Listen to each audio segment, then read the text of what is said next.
All right, good morning. Charlie Sparks here. I'm sort of in charge of this course. I use that term loosely. I know most of you, if not all of you, have watched the introductory video and some of the materials I posted are just about the course, but I wanted to take time to provide a little update and clarify a couple of things because I've got a few emails over the past week from students in the class. They're having issues with the course module. So the course module is supported by the textbook publisher, McGraw-Hill. If you click that link I've posted, it takes you to the course module section. You have to put in your code that came with the textbook or purchase one at that time. And then from here on, you should be able to connect right through Blackboard. It remembers your registration number that's paired with your ID, your university ID, and so your email account is what they use.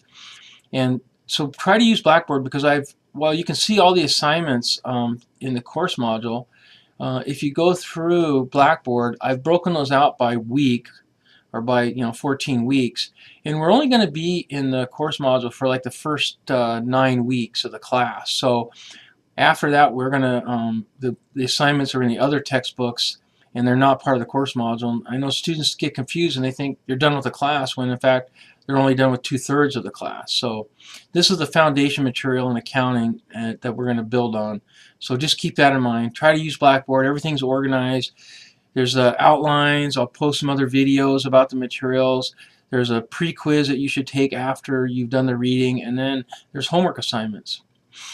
The quizzes and homeworks are graded, and they carry, they're approximately half of your grade for the class. Even though the points will add up to a lot, they're going to be scaled back so that there's, even though the exams are 300 points, and you may have 1,000 points in quizzes and homeworks, those are only going to be worth 300 points. So the score that you've earned on those is going to be 1/2 of your grade out of the total possible. So I set up the quizzes and homework so you can check your work and there's no limit. So the idea here is that I'm not going to penalize you if you miss a question there. You can go back and submit the correct answer and get full credit for quizzes and homeworks. But I've noticed a tendency, some students tend to just not read the book anymore and just do these quizzes and homeworks. And that's really not learning because you're really not understanding. You're just eliminating the options until you get it right. And that won't be successful because, like I said, when it comes to taking exams, the homeworks and quizzes prepare you for those questions, and students will fail miserably. So the exams, there's a note in there about being proctored. I typically will give these exams. I will give all the exams using Blackboard. Last semester I had e-learning proctor physical tests, and it was kind of a disaster because I didn't know when students had. It was hard to tell when they had completed it, and I had to follow up with a bunch of emails. So I'm going to proctor them through Blackboard, but you'll have to go someplace where they can validate who you are. So you'll need access to a computer to be able to take them, and somebody that can verify who you are. The exams are typically an hour length, except for the final.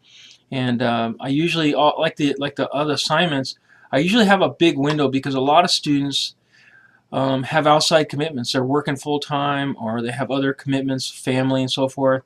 And so I want to give you every opportunity. One of the advantages of online classes is it's flexible because we don't have scheduled meeting times and we don't have firm deadlines on assignments. So I typically we have the first week is extra time because a lot of students add the class late and that gives them a chance. There's no way I can set up Blackboard where I can have individual due dates based on when you joined the class or how, when you started. So I provide a big window, like an extra week or so.